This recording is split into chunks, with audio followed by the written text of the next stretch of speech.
भगवान राम का विरोध नहीं है, देश के प्रधानमंत्री का विरोध है। हमारे देश के प्रधानमंत्री जी भगवान श्री राम के नाम पर देश को गुमराह करने की कोशिश कर रहे हैं। मंदिर बनाने का काम है धर्म गुरुओं का, मंदिर बनाने का काम है साधु संतों का जी, ना कि एक देश के प्रधानमंत्री का। भगवान राम का अस्तित्व नहीं दिखाई दे रहा, आज मोदी जी उनकी उंगली पकड़ के ले जा रहे हैं। क्या कोई वो गलती हो गया, पोस्टर डिलीट कर दिया क्या? क्यों आप उसको? अगर यही गलती किसी विपक्ष से या किसी समुदाय से होती तो क्या देश में हालात होते, दंगे होते, आगजनी होती। मैं यही पूछना चाहता हूँ कि आज कहाँ है उनके आका, किनके इशारे पर वो ये कर रहे थे?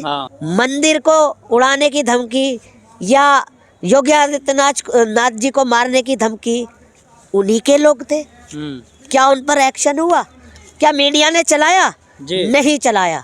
आदाब दोस्तों, मैं आपके साथ जफर सिद्दीकी, आप देख रहे हैं मिल्लत टाइम। जिस तरीके से राम मंदिर के उद्घाटन की चर्चा पूरे देश भर में बनी हुई है, देश भर में खुशी का माहौल बनता जा रहा है कि राम मंदिर का उद्घाटन किस तरीके से होगा, क्या कुछ रहेंगे, कौन करेगा, ये एक बहुत बड़ा सवाल है। तमाम लोग जो है एक दो पार्टों में बट चुके हैं। एक तरफ कहीं ना कहीं महाराज और दूसरी तरफ मोदी जी है।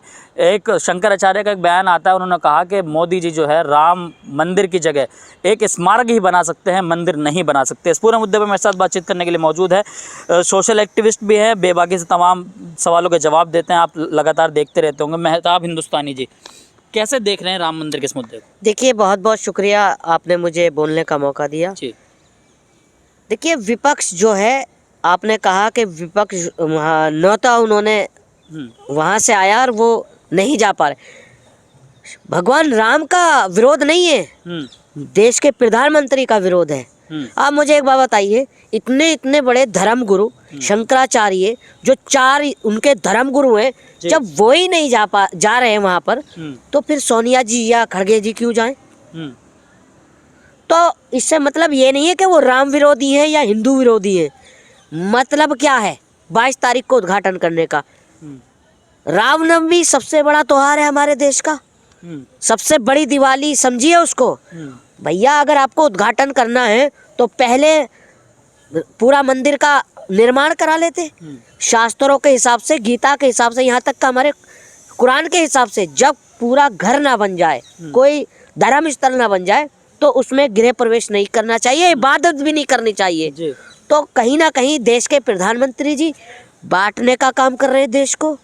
आप मुझे एक बात बताइए, आप कहते हैं कि सबका साथ, सबका विकास, सबका विश्वास, कहाँ है सबका साथ, कहाँ सबका विश्वास? मतलब खंडित है मंदिर, इस वजह से भी उसकी प्राण प्रतिष्ठा नहीं होनी चाहिए। आप सिर्फ एक समुदाय को लेकर चल रहे हैं, सिर्फ हिंदू समुदाय को लेकर चल रहे हैं, आप राजनीति कर रहे हैं। मुझे शर्म आती है कि भगवान श्री राम को राजनीति में दाखिल करके आप राजनीति कर रहे हो। भैया, आस्था अपनी जगह है और राजनीति का मंच अपनी जगह है।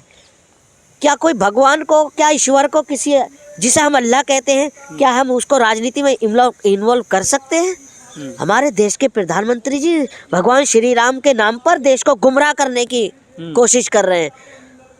अच्छी बात है, मुझे मंदिर मस्जिद से आपत्ति नहीं है, बन रहा है, अच्छी बात है। और देखिए, कोई इनविटेशन आएगा, आप पत्रकार हैं, समझदार हैं, अगर आपके पास कोई इनविटेशन आएगा या मेरे पास आएगा, तभी नहीं जाऊंगा मैं। भैया, मैं बिन बुलाए भी जा सकता हूँ। नहीं, जो महाराज का एक बयान आया कि मोदी जी जो है उस जगह पर, राम मंदिर की जगह पर एक स्मारक बना सकते हैं, मंदिर नहीं बनाएंगे। आप इस बयान को कैसे देखते हैं? देखिए, जो उनका बयान है वो एक देश के मुखिया हैं, बिल्कुल सही कह रहे हैं। मंदिर बनाने का काम है धर्म गुरुओं का, मंदिर बनाने का काम है साधु संतों का जी, ना कि एक देश के प्रधानमंत्री का। यानी कि आप सिर्फ काम कर रहे हैं तो अपने फायदे के लिए, अपनी कुर्सी के लिए कर रहे हो, और फिर वही कहोगे आप।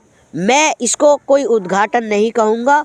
भगवान श्री राम का जो है अपमान हो रहा है, और कितना अपमान हो रहा है कि भगवान श्री राम को छोटा साबित कर दिया गया, उनको बौना साबित कर दिया गया। कह रहे हैं ये अंधभक्त, जो अंधभक्त है, जिन्होंने चश्मा पहना है। अंधभक्त कह रहे हैं आप? अरे, ये वही अंधभक्त जिनको आज भगवान राम का अस्तित्व नहीं दिखाई दे रहा, आज मोदी जी उनकी उंगली पकड़ के ले जा रहे हैं। क्या कोई वो गलती हो गया, पोस्टर डिलीट कर दिया क्या? क्यों आप उसको? अगर यही गलती किसी विपक्ष से या किसी समुदाय से होती तो क्या देश में हालात होते, दंगे होते, आगजनी होती।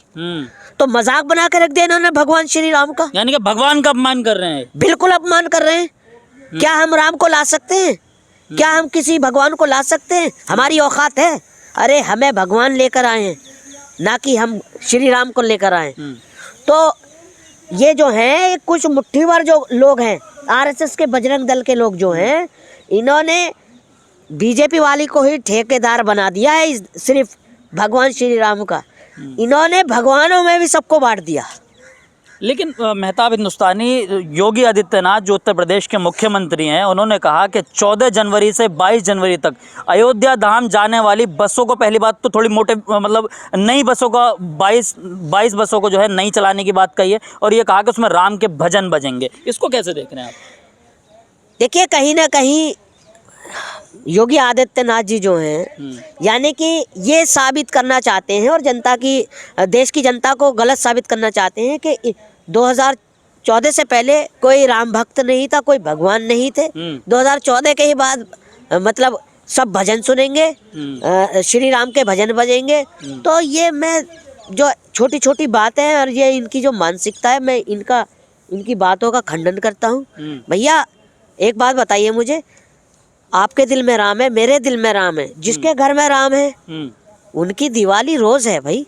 क्या 22 तारीख को ही दिवाली मनेगी? मोदी जी ने कहा ना अपने घरों पर रहकर दिया जलाएं, आप भी जलाएंगे अपने घरों पर रहकर दिया? मोदी जी ने तो ये भी कहा था कि कोरोना को भगाना है तो थाली पटकाइए जी, कोरोना को भगाना है तो ये कीजिए और वो कीजिए। हमारे देश में जो है अंधविश्वास ज्यादा है। क्यों है? क्योंकि हमारे देश में शिक्षा की कमी है। और अंधविश्वास फैला हो क्यों है? जब हमारे पास शिक्षा होगी तो तभी हम मंदिर मस्जिद को समझेंगे, तभी गीता और कुरान को समझेंगे। जब हम अनपढ़ होंगे, पढ़े लिखे नहीं होंगे, तो देश में अंधविश्वास फैलेगा। भाई, जिस तरीके से राम मंदिर को उड़ाने की धमकी दी जाती है जुबैर नाम के व्यक्ति से, यानी कि जुबैर नाम से आईडी बनाई गई थी, उससे राम मंदिर को उड़ाने की धमकी, योगी आदित्यनाथ को उड़ाने की धमकी दी जाती है, उस पर क्या कहना चाहेंगे? अब मैं यही पूछना चाहूंगा आपके चैनल के माध्यम से जी, राज्य के मुख्यमंत्री आदित्यनाथ जी के, वो मेरे भी मुख्यमंत्री है, मैं उनका पूरा सम्मान करता हूँ। मैं यही पूछना चाहूंगा कि आज आप उन पे एक्शन लेंगे जिन्होंने एक समुदाय को बदनाम करने के लिए आईडी बनाई, फेक आईडी। क्या कराना चाहते थे? देश में दंगे कराना चाहते थे, देश को आग में सुलगाना चाहते थे। मैं यही पूछना चाहता हूँ कि आज कहाँ है उनके आका, किनके इशारे पर वो ये कर रहे थे? देखिए, मुसलमान जो होता है, जो असली मुसलमान होगा, वो अमन और चैन चाहता है अपने देश में। मंदिर को उड़ाने की धमकी या योगी आदित्यनाथ जी को मारने की धमकी उन्हीं के लोग थे। क्या उन पर एक्शन हुआ? क्या मीडिया ने चलाया? नहीं चलाया। इस देश में, हमारे देश में अगर यहाँ पर कोई मुसलमान होता तो क्या एक्शन? मैंने अभी कहा ना, उसका पूरा घर तबाह कर देते, बुलडोजर चल जाता है। बुलडोजर की तो बात अलग ही छोड़िए, कहाँ से कहाँ कांटेक्ट जोड़ देते भैया। ISI से कांटेक्ट जोड़ते और आपका तैयबा लश्कर से जोड़ देते, पता नहीं हिजबुल्लाह से किस किस से कांटेक्ट जोड़ देते।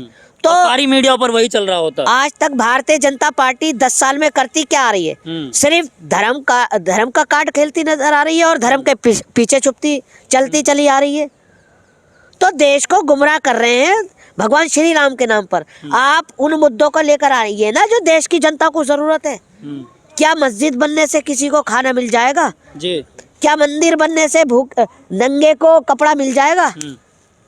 क्या गुरुद्वारा बनने से किसी को प्यासे को पानी मिलेगा? अरे भैया, भगवान श्री राम उसमें खुश हैं। देखिए, जब आत्मा खुश तो परमात्मा खुश जी। आप इंसान की मदद कीजिए, जो परेशान हाल है उसकी मदद कीजिए। भूखे को खाना खिलाओ, नंगे को कपड़ा पहनाओ, प्यासे को पानी पिलाओ, उसी में आस्था है भगवान श्री राम की। तो आप जा रहे हैं 22 तारीख को मंदिर के उद्घाटन में? देखिए, 22 तारीख से पहले भी जा सकता हूँ मैं, कल भी जा सकता हूँ, रात को भी जा सकता हूँ। जरूरी नहीं है कि 22 तारीख को ही जाऊँ मैं। मतलब मोदी जी का बुलावा से आपको तकलीफ है?